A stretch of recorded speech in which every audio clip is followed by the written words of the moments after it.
Good evening, everybody. We are your aunties, and we are back. We hope you had a wonderful, wonderful holiday weekend. We definitely enjoyed ours. At least I can speak for myself. I did. I enjoyed mine. And we're back with Auntie Genoa, Auntie Wanda, and today we have Auntie Rose. Yes. She climbed the mountains and dipped through the valleys and crossed that river just to get to you.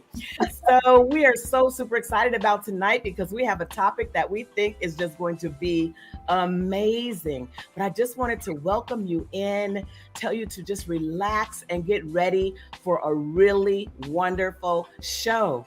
We're going to go for about an hour, and we will definitely have an opportunity for you to ask your questions and answer your questions and address your comments. And as a matter of fact, you can do that at any time and we will address you.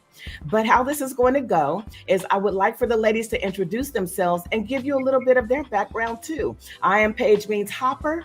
I am the founder of Healing the Wounds of American Slavery Movement and also the author of the book, Healing the Wounds of American Slavery. And We Are the Aunties is a part of the empire, the Heaven on Earth empire, media and publications. So with that said, who would like to go? I don't care who goes. Okay. Hello, people. My name is Auntie Genoa, and I do a lot of different things. Currently, we service a growing elderly, special needs, and disabled community. But I also do a lot of other things. And I wanted to come on here because I want to be able to share the wealth of wisdom and knowledge that I've gained, being an older person to help the younger generation be able to miss all the steps that cause failure. And so that's me. Auntie Genoa, everyone. And next up is Auntie Wanda. Hi, everyone. Auntie Wanda here from the Bay Area, California, by way of Detroit, Michigan. I also wear many hats. It's been a long journey. And I'm a sister, a mother, an auntie, a cousin, and a really good friend. And I'm here today to share what I can with you to help you through your journeys. Yes, she is a really good friend. She is. And last but not least, certainly, is Auntie Rose. Hello, everyone. And thank you guys for joining in. I am Auntie Rose, Auntie Rosemarie, Auntie Rose for short. And I am an artist. I am a person that gives of themselves. And that's a lot of things to know about that. So I'm willing to share that with you guys, giving of yourself. And I am originally from Chicago. And I've been here in California so long that I'm a California native now. So anyway, I'm here to do what I got to do because I'm the auntie and we all aunties and we're here to auntie you guys into what you need. I love it. I love that. Auntie you. Oh, mother you, auntie you. I get that. I love that. And so you've shaken off the shy and warmed all up here in Cali now, right? Oh, yes. No more rock, not for now. So listen, tonight is going to be a very interesting topic, like I promised. Tonight, we're going to talk about, ready, ladies? 1, 2, 3. Dirty laundry. I guess I was for myself. Let's try it again. 1, 2, 3. Dirty laundry. All right. We're not talking about dirty laundry in the same respect that, you hear about it every day. It's like, hearing some gossip about somebody or, telling somebody's business in the streets. Our subtext is, or the question of the night is, when does family business become village business? Mm-hmm. When does family business become village business? And I wanted to kind of bring it about in the context of business being like information, right? We equate business to information. What is the information that our villages should be privy to regarding our families and what should be kept in the house? And so I just wanted to read a little bit from my book, Healing the Wounds of American Slavery, right? And it's under one of the wounds in the book, unforgivable/unforgiveness. And when I went into researching unforgiveness and being unforgivable. Certain things are unforgivable in our community.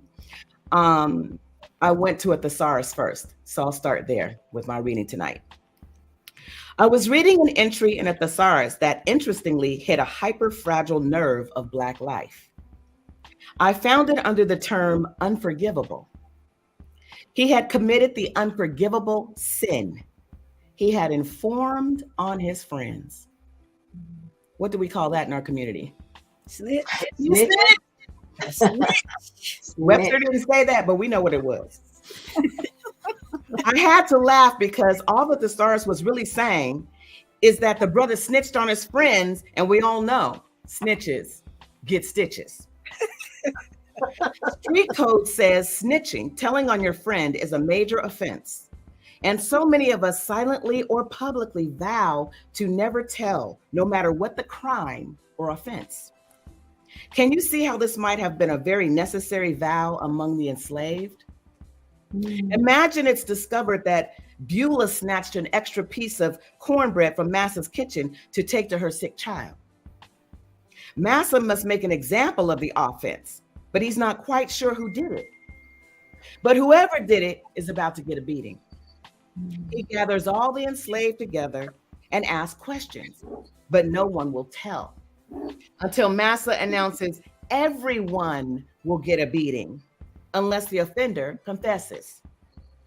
Who would dare confess, especially knowing that next time Beulah might need to bring you something extra from the kitchen or the big house? And at the very least, you don't want to see your friend Beulah beaten. When this behavior of refusing to tell is found in Black families today, it can be equally tragic. Like when pledges are made and secrets are kept to protect a sneaky uncle who plays with children behind closed doors. Or we keep silent about the dealings of a cousin who sells drugs to the neighborhood kids. What does it do to a community when we hush up about crimes, misdeeds, and undercover activities that eventually destroy us? I'm a proponent of village law, and I believe most offenses can and should be handled within our own communities without the uncaring interference of outside enforcement. However, when we prematurely forgive or overlook behaviors subject to punitive justice, especially when it comes to children's protection, it should be handled differently. An example is how we easily forgive the actions of drug dealers and corrupt politicians who deliver toys and turkeys on 2 days of the year while poisoning and corrupting our communities for the remaining 363 days. Is this healthy forgiveness or just fear of the stitches? And that's what we'll start with tonight. And so the topic again is dirty laundry. Our community has a certain code about that, right? Airing our dirty laundry. And so I'd like to hear from the aunties on this topic. Anyone can go. Okay, I'll go. You know, just hearing that stanza that you read, it brought up, it's so familiar. And it brought the oomph in, like, okay, hold on now, and it's powerful. But the thing is, there's different levels, I think, with the dirty laundry. There's different levels. That level of the dirty uncle, something going on with a child, or just something that's going to harm, or something that's going to get in the way of your health, well-being. Of course, you know, I believe that those are the times that you speak up. But there's other times where it's just foolishness, foolery, and people need to learn lessons. And when I say that, you don't want to learn lessons the hard way. And you want to learn from your aunties or from an elder that you trust. In your circle of sister friends or family, I believe, you know, you can confide in certain things. But if it's something that is, like I said before, a child being abused or something like that, you can't wait. You can't let this continue. You have to stop and protect the people that cannot protect themselves. Elderly, the sickly, disabled. You have to be able to go forth and make it your business to tell that business so they can cut out the rest of this monkey business. I like it. Got to. But when it comes to the foolery, and that's a lot of in our community, and I believe it's just because a lot of us don't know. A lot of us being raised by 30-year-old grandmothers, and we don't know. And that's why we're here on this platform to teach you. That's right. And in a loving way, in a giving way, a giving of ourselves. I believe that if somebody is going to use me for what I have, they don't need to know my business. So you're talking about like financial business. Financial. Okay, there you go. Thank you. It's financial. So it's like this. I tell Susie down the street, which I don't, but I'm just saying, look, I got $800. She was like, oh, thank God. Because I won the lotto. I won the lotto, girl. I need $799 of those dollars. Now I got only 800. She needs 799. And I told her my business. So now what I'm gonna do? What am I gonna do here? Am I gonna no? I'm not gonna give nothing, knowing that she's about to get put out. Because Susie now has an $800 problem. That's true. That's inevitably. True. That's true. That's true. So there's a lot of different levels of airing our business, and I'm not gonna hog the whole panel. I'm gonna leave it up to the rest of my aunties because I know they got some good stuff to say. Yeah, but that was really great to make that distinction between, what should go public when it's really harmful, as opposed to what shouldn't go public when it could be personally harmful to you and your pocket. Yes. Thank you for sharing that. That was powerful. Auntie Genoa or Auntie Wanda, go ahead. Well, I think it also it's so layered. Like this whole conversation is multi-layered, right? And the offenses can range from knowing who the sneaky uncle is to who's the cat lady on the street that cooks with cats all over the counter, right? The village needs to know both of those things, right? Yes, one could be classified under foolery, and the other one is definitely criminal behavior, right? So the layers in between, there's a lot of gray areas of business of people who did what to whom. I remember when we first moved into my new neighborhood in Detroit, and it was the situation of white flight, like all the Black families were moving in and all the white families were moving away. Mm-hmm. And each family came with their own religions intact. So we had Methodists and Muslims and Catholics and Baptists, right, in the neighborhood. And there was a Catholic church across the street that none of us attended because it wasn't our religion. So we didn't have that Sunday moral authority in the village to report on who and have that person go get their altar call and get shamed in the village so they would stop that behavior. So we look for the village in the old days for some levels of moral authority, and also the schools at that time as well. And now it's not the same, because in the neighborhoods, in the village, a lot of kids, here in my town of Hercules, kids go to different schools. A lot of parents put them in private schools all over the Bay Area. So there's not that point of check-in when all the families will gather together on a normal basis and understand who did what to whom and who's got to behave better. And, you can't see the aunties and the uncles checking you out to make sure you're on your best behavior. So there's a lot. There's a lot. And I love the way that you brought in the layers, because this is definitely complex. It's multi-layered, but I think that the way that we're breaking it down will help to support people to make good choices and decisions when they're deciding not only about their business, but village business, other family members. But girl, listen, if you ever find out that the cat lady is cooking with stuff on her counter, that is criminal. We need to know. And we need to know who puts raisins in their potato salad and all that. We need to know, girl, who made the potato salad? You know what she got asked 1,000 times over the weekend, right? You know what else we need to know? We need to know who's putting that toilet seat in the dishwasher. Oh my God. Oh, I've never heard of that. Please. Oh my. You see the video. Auntie Genoa, you want to share with us? Wow. The Auntie Rose and Auntie Wanda. Oh They my hit it. God. That's really a lot.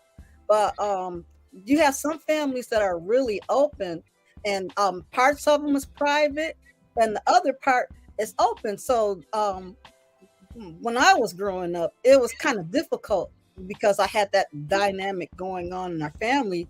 And when you have people that don't have boundaries in the family, it makes it difficult for a young person to learn how to make good decisions. And you have to learn trial and error. Like the one, what goes on in this house stays in this house. A lot of stuff don't need to stay in the house. Come Well, on. let's just be honest. Mhm. Because the thing is, if the children are the future, then they need to have balance. They need to be stable, and they need to have a safe place to be able to grow in. And so and if they can't have a expectation of private stuff while they're growing to be kept private, but everybody knows, then it makes it difficult. And the thing is, when I was growing up, the communities was really close. So if Auntie Sarah Jane was over there talking to my mother or somebody, they're all sitting together and they're all talking. And then the said child goes to school with all the other children, and they're sitting around listening to what the parents say. Then the children don't have a safe place, not at school, not at church, not out in the public, because all their little business, which they don't have much, is out in the public. And it's hard it's hard to then try to make good decisions. So everything that you did, it's like being a celebrity without the cheese. You're a celebrity without the cheese. You don't want to be that kind of celebrity, right? Everybody know all your business and everything, and you can't grow. You can't even if when you're growing and trying to make better decisions, people are still looking at you as that person with all your business that's out in the street. There's no safe haven. And so some stuff, when if you don't have boundaries, make sure that the stuff that you talk about is truly your own and it's not connected to other people if you decide to share.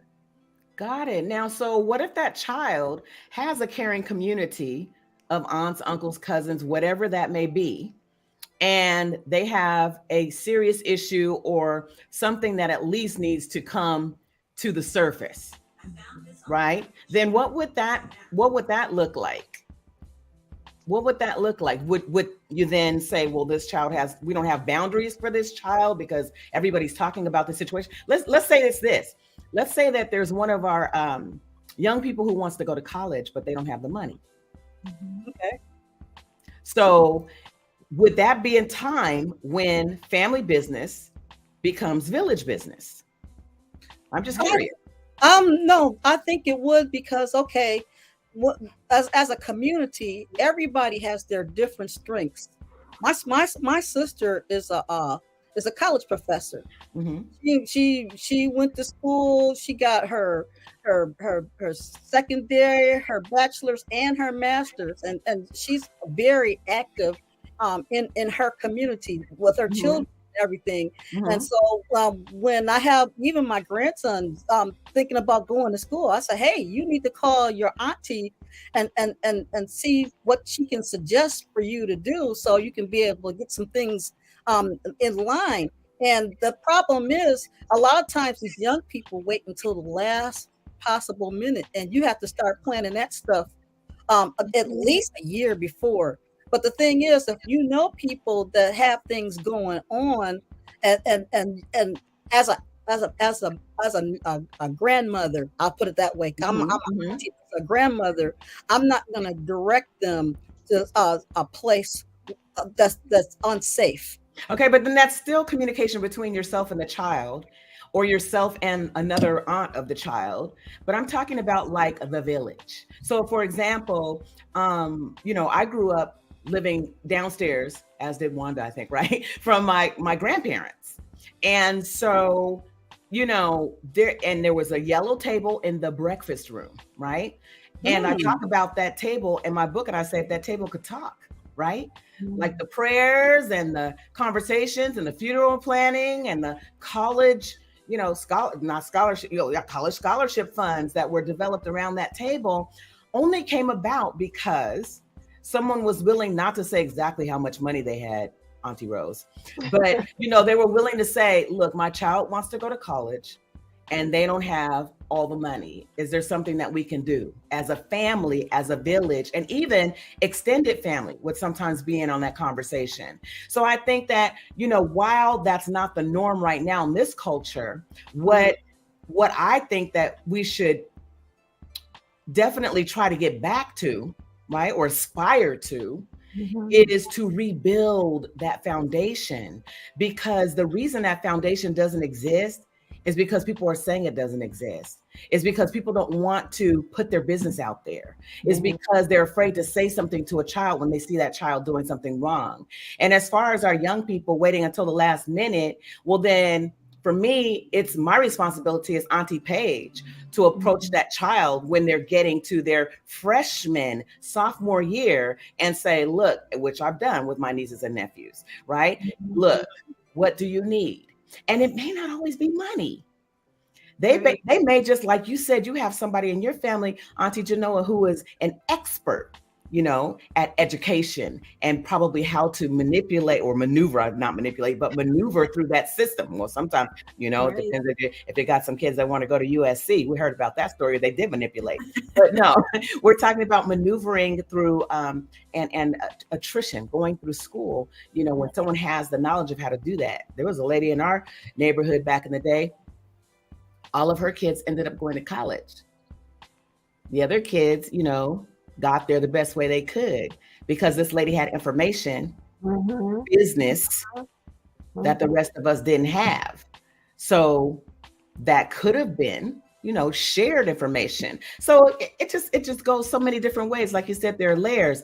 Now let's talk about business. I want to add to that because I think that that the shame layer we need to, as a community, get past, because we're just 2 generations out of civil rights, right? And we're still fighting for them, right? So the shame, we should learn how to have it not stop us. And that situation, the college situation, I can't imagine a community not wanting to support a child to go to college. Right. And we, and back in the day, we used to have rent parties, so we can do a college party. That's right. And there's people that can help you with the application process, which is daunting in and of itself.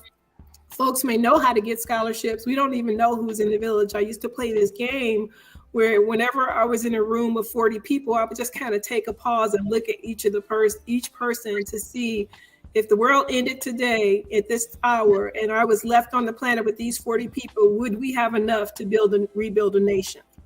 Right. So I feel like every village has enough to build a nation, because we're not talking to each other. So we don't know who has talents and what their gifts are and what their skills are. So the more we begin to share, the information about who we are and our aspirations, not necessarily the business or the dirty laundry, but that's just a natural occurrence, right? It comes out in conversation, that what you can ask for or rely on in your village. I love that. That is so true, because even just among us 4, right? Like we could run the world. I promise you. I'm ready. I promise you we can. I love what Wanda said, because I always love what y'all say, but really the shame, that's one of the wounds that I talk about. And we have to realize that the shame, it's not ours. It's not ours. So why are we embracing it? Why are we cloaked in it? Why do we operate in it when it's really not our shame? Because we don't know that yet, to some extent. And the majority of us who are here, I think all of us really grew up with people around us, even if it was but 1 or 2 people, that we could go to and say, look, this is going on, and break that whole shame pattern. Because the minute you talk about it, it breaks the pattern and the power of it. And a lot of us are living in shame as if we're the ones who put Black Americans in the condition that we're in right now. Now, do we need to wallow in it? Are there ways out of it and through it? Absolutely. But there needs to be a call for us to get back to the pattern of forming community, and that we do know each other. Right now, the majority of people in America, I was reading an article in the New York Times, and the majority of people in America do not even know their next door neighbors, their immediate next door neighbors. Even if they live in a condo or an apartment building or a loft building, no matter what, they don't even know their neighbors. So what can we begin to do to create a safe place where we can share appropriate family business? You know, just going back to what Auntie Wanda was saying, and I'm gonna pick that answer up in a second. It's a different generation right now, so we have to get on board with more technology to reach the younger generations, because right now everybody is solo into the phones, and they're like holding the phones, using the phones and they're just, the outside world doesn't exist. Some people run into a pole on the phone, not paying attention, and not, you know, because I grew up I came from a time where you had to know your surroundings. I mean, I grew up in Chicago.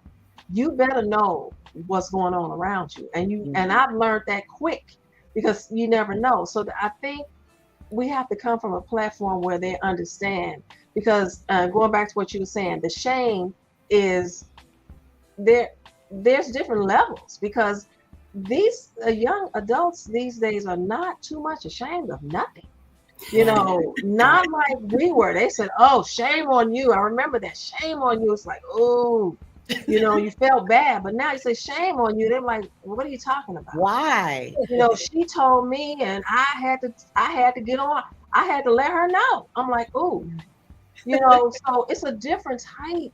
So we have to come from where they're coming from, which is a way of technology. I think that's just one opinion. And then, so that's what I meant with you, Auntie Paige. You know, it's just, we have to embrace them through ourselves, giving up that being, that us, that God created, that all of our gifts. But also we have to find a point that of interest and that'll reach them. Right. And that's what I think we need to figure out, because it's so different than it was when I was coming up. You know, you were right. We threw rent parties. Well, I didn't. I was a kid, but they threw rent parties and fried chicken dinners to help bury people, and you know, and then and I remember the package. The package was, you know, did you get my package? I need to get my package. Oh, yes, I remember that. You know, so that's coming in with you know, what we were talking about earlier, you know, certain things that we did, and it's kind of lost. And I think it's old fashioned, but then again, it needs to be found, in my opinion. It needs to be back to life. Here's the thing. I was talking last week about we were all talking about boundaries. And I talked about going into the public school system, right? Where we were dealing with students from anywhere from 15 to 18 years old, right? And I didn't want to go. Although our business, you know, mandated that I go, I didn't want to go, because I remember how I was as a high school student. Because when I went, I thought things were going to be so much different. But when I got there, what I discovered is that it's very much the same. It's just in a technological age. Yes. Right? Because instead of passing notes, they're texting each other, right? Yes. But here's the bottom line. And this is what I want for all of us to walk away with, is that they still want boundaries. They want respect and they want love. Period. They're like little children in these big bodies, Yep. right? And I mean, I can't even tell you how many times they would come up to me and just say, I really appreciate the things you talk to me about because nobody else is talking to me about these things. And they were just simple. So that's what we talk about. We're bringing an old school construct or old school principles into a new school construct, because human beings are the same and will be the same from the beginning of time until the end of time. That's why when we read stories in the Bible and literary novels and great works of great writers, we always find the same characters. We always find the same storylines. It's the same thing. Nothing new is under the sun, except technology has advanced so far. Yeah. That is one thing I love that you said. I always love what you say. But seriously, I mean, I was just having this conversation with someone 2 days ago, and we were talking about intergenerational platforms, because young people need to know what we know. We also need to know what they know, and they respect us more when we do have some knowledge of technology to the point where we can reach them. And I say that's where the intersection is. That's where the intersection of intergenerational platforms is. It's where the knowledge of the more seasoned of us can take the time to understand technology to the point where we can go visit where they live. And you're right, they live right in that phone. Right in that phone on TikTok, and there was some other one that even the little ones are on now. I was just like, but I respect that, because that is just so clear. And so that's why, we've created this platform, and we want to take it to where they are. Yes. They're listening for truth, and they're listening for empowerment, and they're listening for respect.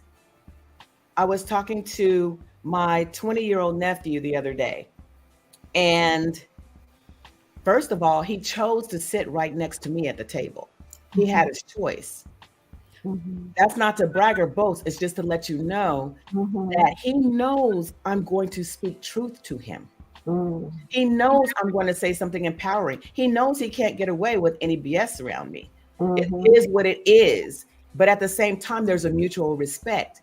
And he was telling me about his world and, what he's up to. And I mean, really going deep, trusting me to respect what he's saying, share equally what's happening in my world. And it's just, there's something about that intergenerationality that it just must be. It just must be. And I think that's what's missing. Yeah. And to be honest, what else I've figured out, and I'm going to shut up, is fear. The more seasoned of us being afraid of this generation. Yeah. I promise you, they just want love. Yeah. There's a thing that I like to try to do for birthdays that I ask the birthday person to do, and that is I preface it by saying that anybody can get old. You just have to wake up every day, right? So it's not special. That's right? There's nothing to do to get old except to be here every day. Right. So it's not special that you have another year that you can play when you're older, but for you to grow, wouldn't it be awesome if every birthday, maybe you could do it more often than once a year, but at least on your birthday, you can look back at the year and give away one thing that one behavior that did not work for you. Right? Declare what that is and say it to somebody that can hold you accountable, and decide in that moment that you're not going to do that anymore because you tried it for a year and it didn't work. And then so that you grow more, like choose one thing that you've never done and declare that as well, and have someone hold you accountable for that.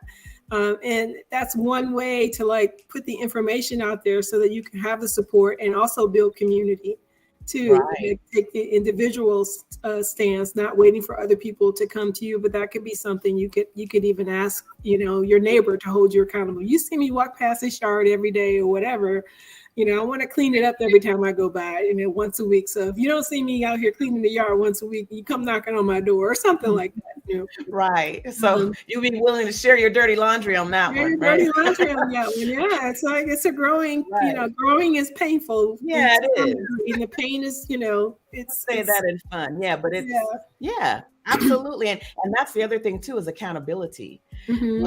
I'm not going to bring my business to a group of people. I don't care who the village is and who they're comprised of, if they don't have the ability to hold me accountable, right? Without giving my business away to the rest of the world. I mean, that really intimate business, like accountability partners are great. Understanding that, you've definitely vetted this person, and they, that not only will they bring value to what it is that you're shifting out of or into, but they absolutely won't say anything unless, they are prompted or asked. I want to find out from our producer if we have any questions or comments from our audience right now. If so, we'd like to go ahead and start to answer some of those. And if not, then we'll just continue on the trajectory that we're on. Anyone have a question, a comment, a joke, but it has to be clean?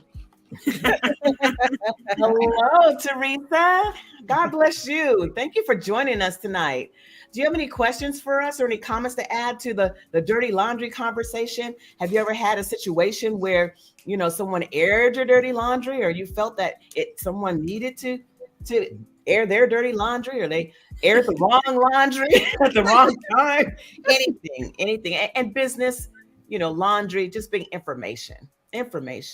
I think that one of the things that's so very important is, that there are certain things, as I started out reading from the book, there are certain things that we do really need to talk about, but people are afraid. And I think that the fear comes from the cancel culture. Like, nobody wants to be canceled. Nobody wants to go against the grain. We're kind of becoming homogenized in that way, don't you think? We're just go ahead, Genoa.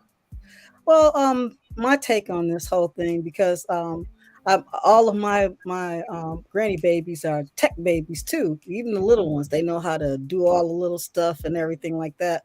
And because of the construct that they're raised in, I had to take my old school mind and find a happy medium where I will be, I'm good, but where I can be able to reach out to them in love and love them right where they're at, but still be able to teach them something that'll be beneficial to them, and let them teach me how to be with them.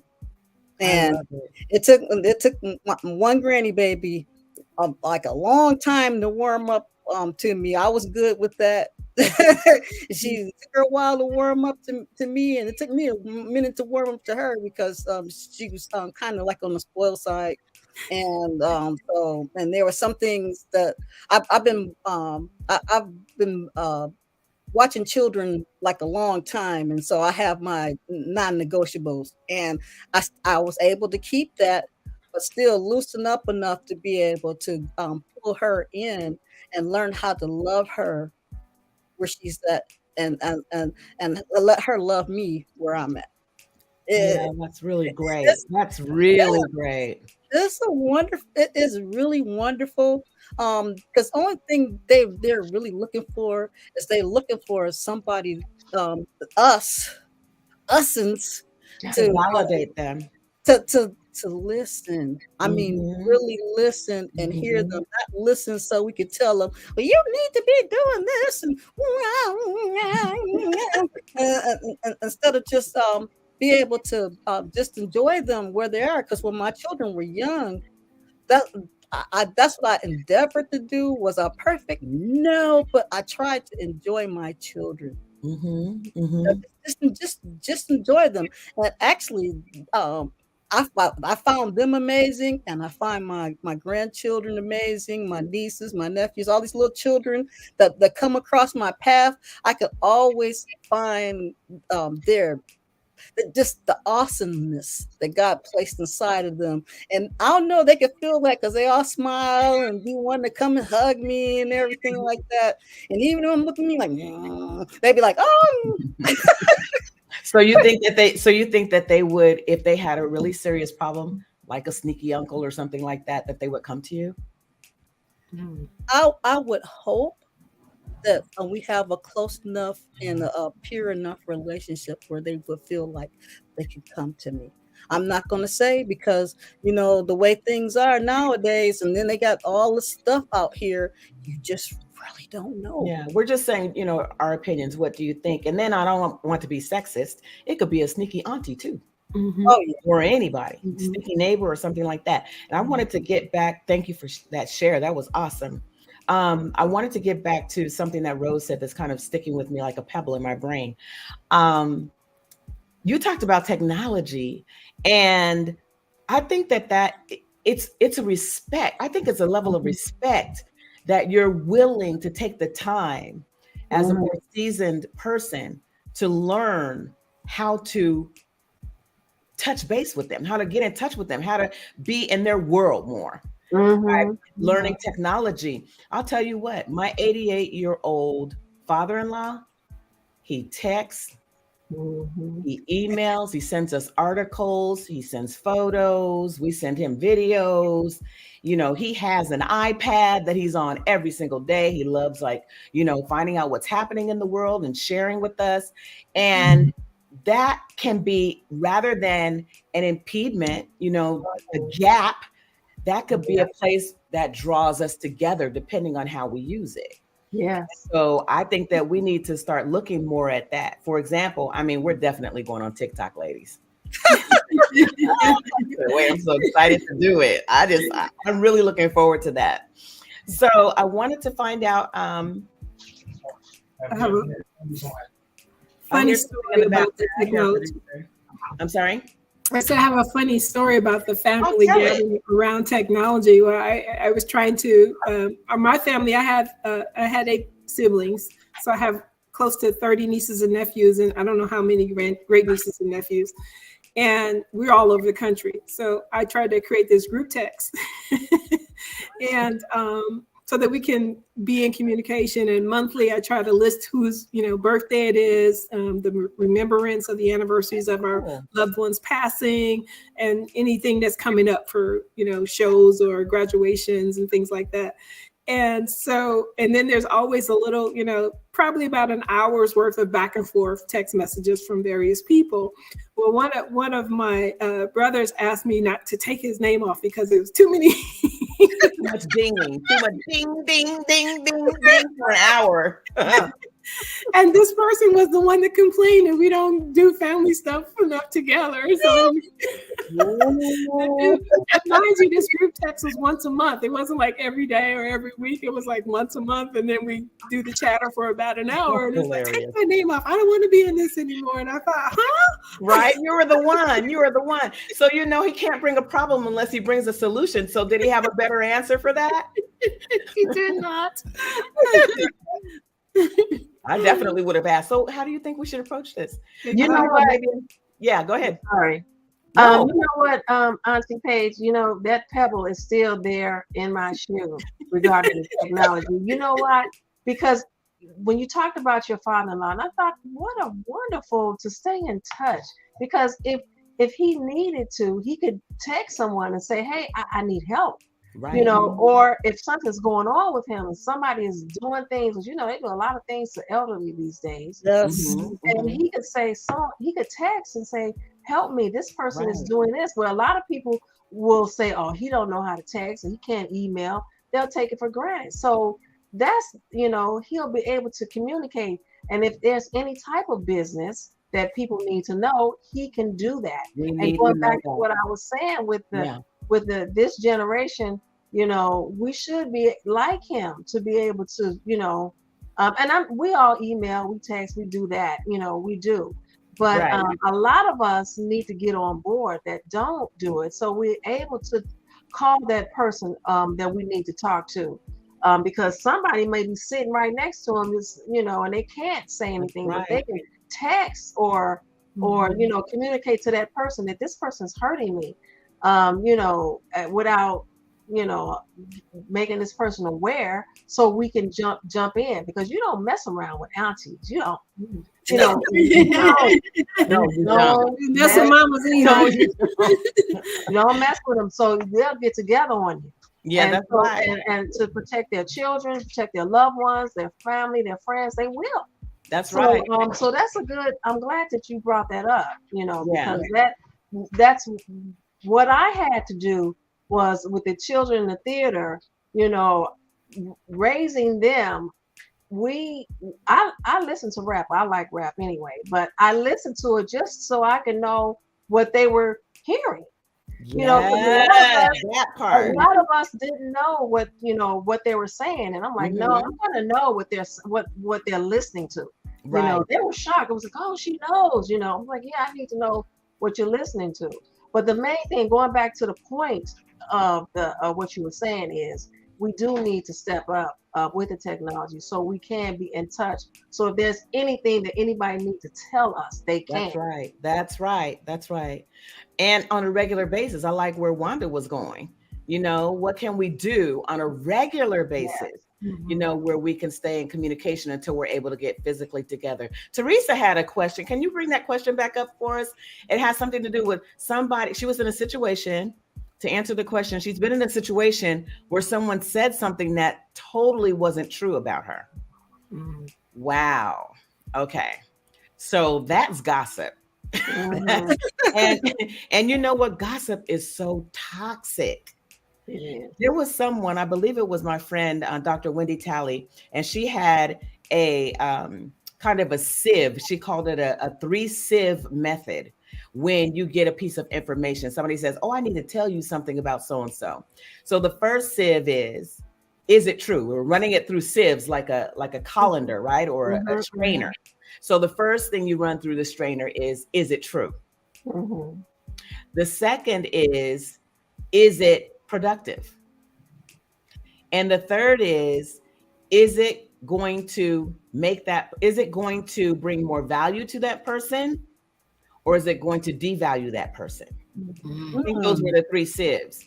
And once you run it through those 3 sieves, if you end up with, no, this is a piece of garbage they're about to tell me, it's about to be a lie, first of all. It's not going to bring any value to anyone. It's going to waste my time. And we talked about energy pirates last week, right? Boundaries. But don't bring that over here. Don't bring it. I don't want to hear it. So that becomes gossip, Teresa. That's what that is. And so I think Auntie Wanda was talking last week so brilliantly about when we make friends and how to vet those friends, watch and monitor. And she's like a great observer, right? Like sit back and watch a person. Yeah. Sit back and see what they bring to you about someone else. Yes. Sit back and watch how they communicate with people around them that they say they love. Sit back and watch how they communicate with authority. Yes. Do they follow rules? I mean, I like to break rules all the time, but not when it's going to hurt someone else. Only when it's going to elevate me or someone else. Because, sometimes you have to break a rule in order to gain justice. We were just talking about the civil rights movement, right? Yeah. So, Teresa, who was it? When you go get him. Oh, it was hurtful. Of course it was hurtful. Yeah. You know what? And I understand that. It's false accusation. Yeah, you know what? Sometimes, and we're going to go through those, you got to know where to put that. My go-to is prayer. You can never go wrong with that. And sometimes you have to lift that other person up too. But you do, Auntie Paige is right. You have to look and you have to watch, because trust me, if Jackie is talking to you about Susie, trust me, you're next. That's right. Because that's that character until she learns better. So we have to know that long handle spoon is what my grandmother used to always say. Long handle spoon, courteous, civil, and keep it moving. And and don't deal with those type of people. They'll get better, hopefully, with prayer. Good, Teresa. Yeah, but awesome. We also know that hurt people. So what is the motivation for that person to do that to you, right? Oh, yeah. What is are they asking for help? Some people ask for help by telling other people's business. That's true. Right. Because they're hurt and that misery loves company, as we say. Right. You know, and so they want to take you down with them. And you can ask them what's troubling you that had you say that about. You know what? I would never. I mean, just because we talked last week about boundaries and how you can't go back to the person, the toxic person, and have them help you heal because they're not doing the work. They're not interested in doing the work, and they'll just gather more of your information. And the other thing I would say to Teresa is there had to be something that you must have shared with this person or someone close to them. And what they'll do is they'll take a seed of information, a little piece of it, and they'll twist it and distort it and put all their toxicity all over it and then throw it into somebody else's lap. So that's the other thing is to just be, I would say, be wise. The Bible tells us to be careful about nothing, but pray about everything, right? Yes. Be wise. Wise as a serpent and gentle as a dove. You know, be wise with who you share your private information, because even if they don't tell it all, if they tell a little of it, that's worse sometimes than if they tell the whole story. So that's the one thing. Go ahead. Go ahead, Go ahead, y'all. I want to jump in here because a lot of people, it's been a number of people that I've talked to, but it's like me. When the person that's telling this stuff is close to you, that's related to you, you can't do anything about. And the only thing I can say is the only thing that helped me, especially when they're related to you, you can't get rid of them, you know, all that other stuff, is pray. I prayed, and then I had to work on myself. Pull the smash those trigger buttons. That's not easy, but the stuff that triggers, because nobody gets to set my temperature. Right. But the thing is, you have to do you have to do the work and pull the triggers off those buttons. So then, as a matter of fact, I'll give you a perfect example. On the job I currently work on, I'm just gonna tell you. When I first got there, it was different because I was used to a certain type of way. There was some people that was over me that I had to get my work through, and the way business was handled there, I almost quit. I was vexed every day, just vexed. You know, sometimes you have people that work in customer service, or they're working with the public, that they need to work on themselves. They need to work on themselves, and I had to go to God. I promise you, because I almost quit, and the realization came to me is they just simply can't help it. They can't help it. Right. And so what I did is I started praying for them. And so when they had those days, and I said, "Oh, it's one of those days," and I get myself gathered in. I prayed for them, pray for me, and I'm more kind and cordial on those days than I normally am. And until I got past that point where okay, you know. But that's comes from my relationship with the Lord. If I didn't have the Lord in my life, man, oh my God, you disappeared. You just disappeared. Yeah. If I didn't have the Lord in my life. Teresa did come back, and she shared with us that it was a work situation for her too. I get that, Teresa. Those work situations can be horrific. But that, you know, you did have grace and you got through it. But I just want to acknowledge, Teresa, first of all, thank you for being bold enough to share that with us. And then the other thing I want to do is just really validate your hurt, because, you know, we don't just skip lightly by pain. You know, if we're in pain, there's a reason. And so I just, you know, I know that God is working on this with you, but I just want to say, as your Auntie Paige, that you just really get to have, you know, your moment and work through your pain And there's nothing wrong with that at all. What's wrong is when you stuff it down, right? And then it turns into bitterness, disease, and other sickness, you know? So, can I also add, yes, the person who works in HR, Teresa, and the work situations, document. Like, document the things that happen and the responses and who said what time of day, what week, what the task was. Also, you want to make sure if you can only communicate to that person in email, then you have what happened, right? You don't have to talk to them. If you want to get instructions, make them repeat. Even if they talk to you verbally with an instruction, you can go back and email, say, hey, I missed a piece of what you told me to do. Can you tell me what it was again? And have them write it in there so that you have your evidence. So you want to practice documenting your wins, your losses, and the interactions that rub you the wrong way on a daily basis. Like take 15 minutes at the end of the day and just write stuff down, or sooner if you think you're going to forget it. But it's important that you do that as well. Yes, that's excellent. That's so super wise. Very wise. I have like books. I had books of like documentation on certain jobs when I was in the corporate structure. Okay, so we're getting close to the end here. And I just wanted to take a moment again to thank you so much for being with us and to let you know that we're going to be here for 2 more Saturdays. That will be the 5th and the 12th of December. You said Saturday. Right. I'm sorry, I said Saturday. I apologize. Wanda, 2 more. You see where my mind is going. So 2 more Mondays, because I don't do Mondays usually. But at 7 p.m. right here on YouTube at Official Healing the Wounds of American Slavery, and on Facebook at Healing the Wounds of American Slavery, The Village. So 2 more 2 more Mondays.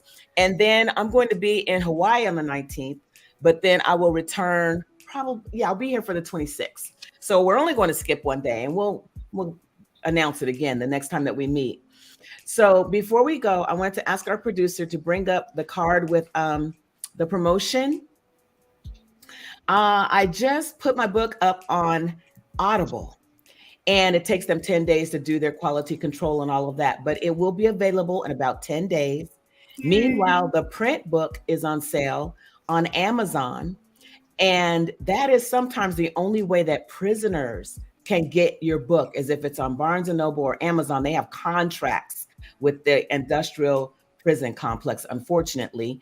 But so if you have people who are incarcerated, then you can order it on Amazon and get it to them. And it's a really good idea to do, because it does talk about those wounds in depth that people are going through, particularly when they are in situations like, and they're incarcerated, they're in prison. So thank you so much for joining us. And I just want to get last words from each of the aunties, starting with Auntie Rose. Okay, so I'm just going to say it real quick. You got to get that book. That book really heals the wounds. You got to get that book. And if you're not a reader, then get it on audio, because I'm telling you, you don't know what you're missing. Thank you. Thank you so much. I appreciate that. Yeah, it took me 20 years to write that book. It's not just, 7 steps to healing from the wounds of American slavery. No. It goes much, much deeper, and it gets at those places. I was on a show with a good friend of mine, Dr. Wendy Talley. Hi, Wendy. I know she's either here or on the replay. And Dr. Wendy Talley is one of the heads of mental health at Sony Pictures and FDIC. And I did this for a cohort of doctors, psychologists. I did just a little bit of my program that I worked through with people. And at the end, they were crying. And they said to me, Paige, what you've got is treasure, because your book and the work that you do gets at the heart of the issue better than our discipline. And so now we've got a tool that we can use to get at the heart of the matter, especially with people of color. But because the wounds are universal, everyone. And I just felt so humbled by that. Just so humbled, because I've been just working, right? And hadn't really lifted my head up enough to understand and see that it really is so effective to get at those places and to begin the healing. Rose read the whole book. Oh my goodness. And Noah read the whole book. Oh my goodness. I'm working on reading the book. I don't know. But yeah, I'm really very pleased with it. So with that, Auntie Genoa, Auntie Wanda, any last comments? I'm just going to echo what Auntie Rose said, because I think they definitely should get the book, but I think they should get the audio book, because you said last week when you were younger, you wanted to be an actress. Well, that book, the way Paige reads and performs out loud is brilliant. Her voice is so engaging and so powerful. Yes. I would get the audiobook. Well, get both, but also Thank you. Either or. You want to hear her. You just, her voice is just great. It's just so everything. It's just Thank nice. you, ladies. So Auntie-ish. Thank you, ladies. You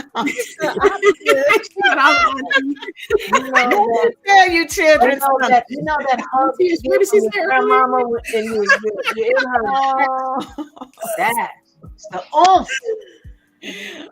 Well, Now, I will tell you guys that it is a lot of information, but if you persevere through it, you'll get a lot of good information.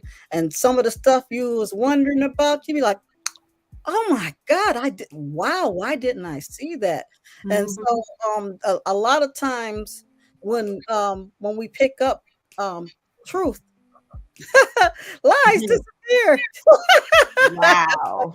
That's the truth. So get the book. And also, when it comes to the dirty laundry, please don't just use what goes on in this house, stay in this house as a cover for everything. Everything is not meant to stay in the house. We want healthy communities. Okay? Love y'all. I love that. Yes. I really love that. That's so perfect. And yeah, that needs some air. Wanda, let's hear from you. Oh, we did. So I wanted to share with you, Genoa alluded to what she said, but I wrote it down because it's such a powerful quote and I have it right here on my desk. She said, lies can only stand until truth shows up. Mm-hmm. Who you talking to? That's all. I mean, that's a whole show in itself. Yeah. Lies can only stand until truth shows up. That's why we are your aunties. We're here every Monday at 7 PST, Pacific Standard Time. We have had such an amazing time with you all. And if you're on the replay, go back and watch the whole thing. You'll really be blessed. You'll really be edified by it. And remember that you can tell us everything. You can tell us anything, but there's a way to say everything. Love y'all. Bye. Love you.